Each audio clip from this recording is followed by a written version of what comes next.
was, we all live life constantly waiting to get to the next step. People who are very young, they want to get married. Once you're married, you want to have children. Once you have children, then they want your children to grow up because life's so crazy. So when am I going to be able to relax and have quiet? And we're constantly living for the next thing. You are listening to the JP Show, where we discuss the issues you care about from a Jewish perspective. I am Rabbi G. And I am Rabbi Levi. And we hope you enjoy this episode.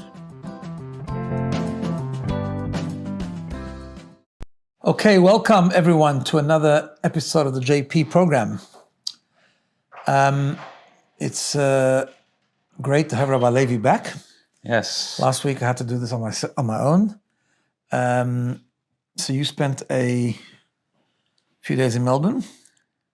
First of all, before we get into anything, I'd like to know how it was traveling with 6 children, 2 of them being twins, like just a year old. So the answer to that is, actually, the plane ride was the easiest part of it. Okay. I thought it wouldn't be. I thought being on a plane with babies is hard. That was not the hardest part. There's something about them being in their not regular place that makes them not sleep at night. Usually they actually don't sleep so badly, but because they weren't in their regular environment, they weren't as settled as normal, which is not good. Which made the parents unsettled. That's correct.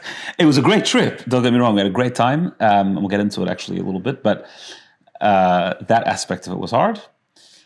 But the actual plane was, it was fine. It's only an hour. Survived. We survived. At least they're not running around yet. Correct. They can crawl, but they can't walk. That's right. So it wasn't that bad. There you are. So tell us about why you went. We went for a very special occasion. It was my wife Chaya's grandmother's 100th birthday, which I've never actually been to a celebration of someone who's turned 100 before. This is the first time in my life I've been to such a thing. Did she get a letter from the king? She did get a letter from the king and the governor general and the premier and the prime minister and all different types of letters, which was pretty cool. And it was very nice. So we were there with Chaya's family, the whole extended family, her cousins as well. All together at the home where she lives, and we celebrated her 100th birthday. Beautiful. So because it's quite a unique occasion, I put some thought into it. Like, you want to experience something properly, so you think about it a little bit, and what are the lessons we can learn. And Sure. So the first thing that came to mind, so some of them are more spiritual, and some of them are just regular life lessons. So the first very powerful thought that came to mind, and it's very connected to the time of year that we're in, is Buba, as we call her. She's a Holocaust survivor. She was born in Hungary and went to Auschwitz. Most of her family was wiped out, her parents, many siblings. She had a sister that survived, but I don't believe anyone else. And her husband, whose name was Nayach, he also was a Holocaust survivor. He was from Lodz. He was from Poland, right? He was from Poland. And the thought that came to me was that Hitler, Yamach Shemai, wanted her dead, wanted her entire family dead. And she outlived him, and she outlived him bigly. She lived till 100, which I think is an amazing statement. Just that in itself, He tried to get rid of her, and she's, thank God, still alive and relatively well. She was able to be with us and talk to us and eat cake and celebrate with us. And that's such an unbelievable answer. And not just that she's alive, but she had 2 children who then have grandchildren, and she has great-grandchildren. And it's amazing.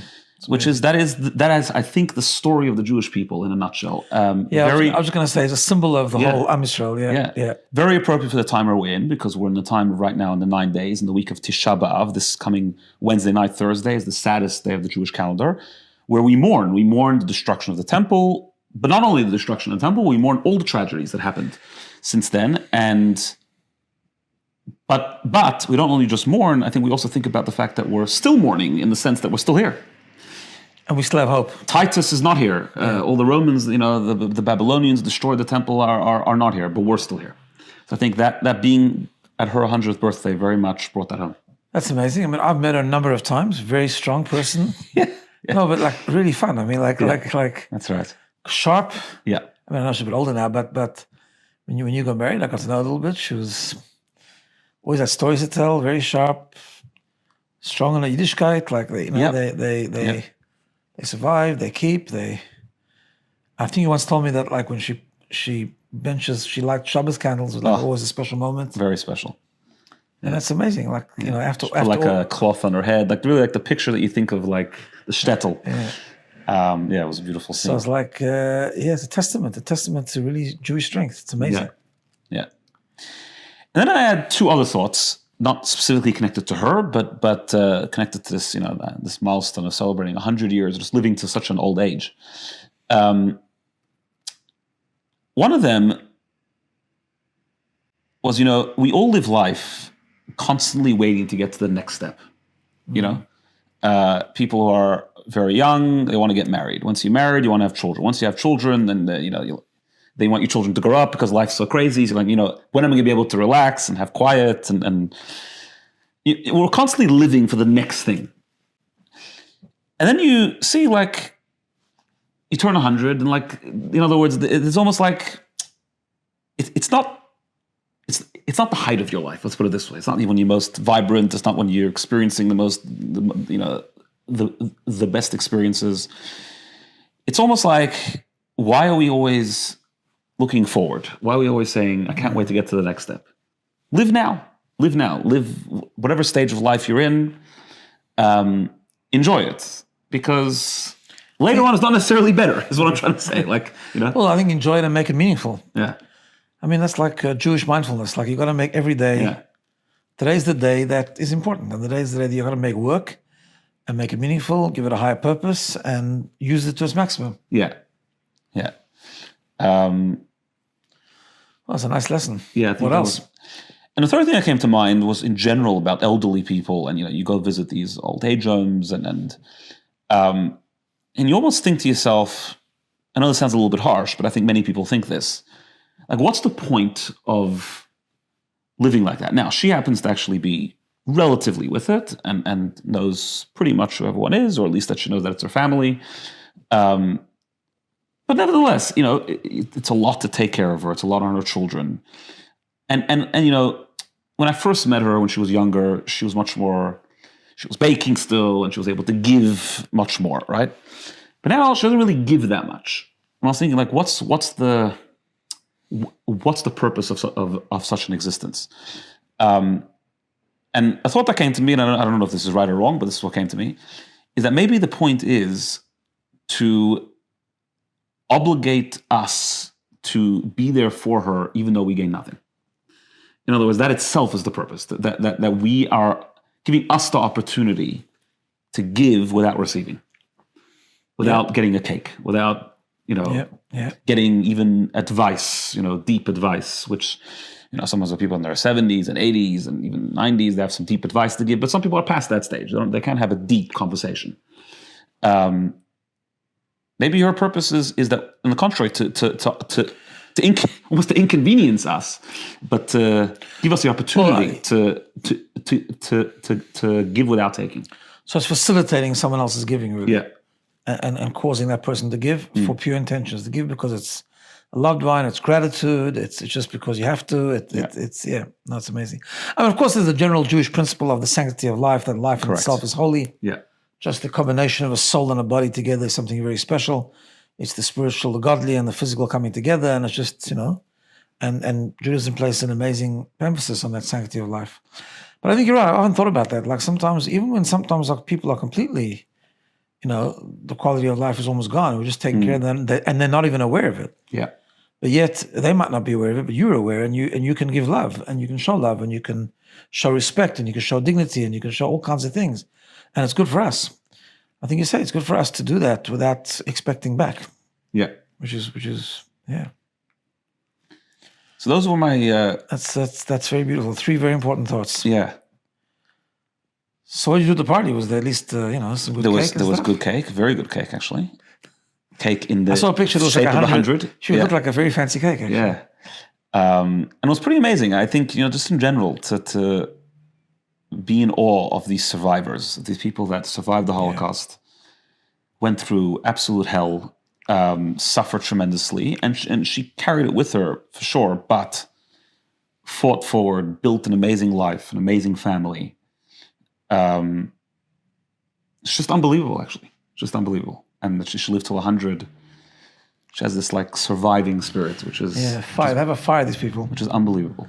It's amazing how people who went through specific hardship. I mean, specifically people who went through hardship, they sometimes just are unbelievably strong. Yeah. Like you think, no, maybe that should have been broken them. It didn't. It made them so determined and so strong. Yeah. It's incredible. Tell me the story. How did you meet your grandfather? So I don't know all the details. It's probably better to ask the family, but I think it had something to do with the fact that she was a nurse or something? Yeah, so after the war, her husband was very sick and in a hospital, and she, I think, not mistaken, it was in Switzerland, but I may be mistaken about that. And she was the nurse, and that's how she met him. I actually never met him, unfortunately. We got married after he had already passed away. I have a son named after him. Very privileged to have that. She was an amazing wife. Unfortunately, her husband's not alive anymore. She took care of him for all the years. She continued to be his nurse, I think, in that way. He wasn't such a well person. He had suffered because of the war, he suffered physically a lot. And she was always there for him. Which is also amazing. But you also understand he was like still very connected to Torah. Very connected. He was a chazan a little bit. He was a chazan, a beautiful chazan. I was speaking to someone in Melbourne. He used to attend a Talmud shir every day. Yeah. I believe that in Yiddish, right? I believe the shir was given in Yiddish. Yeah. A real Yiddish person, like a real Jewish person, real deeply connected. Wow. So it was just amazing to be there for that milestone. I felt very grateful. So I think it's like you said before, it's so connected to the time we're in now, because we're in a time where we remember and live through again the pain and the suffering that the Jewish people have. Yet it's also a time of tremendous hope and determination that we can learn from this. Even, the last few years, even ourselves have gone through a tremendous amount. Israel for sure, Bondi, Sydney, and I guess the lesson to learn is, no, we just got to keep moving, keep following the goal, and just be very determined to stay connected, stay proud, and stay strong. Excellent. Okay. Have a wonderful week, everyone. See you next week.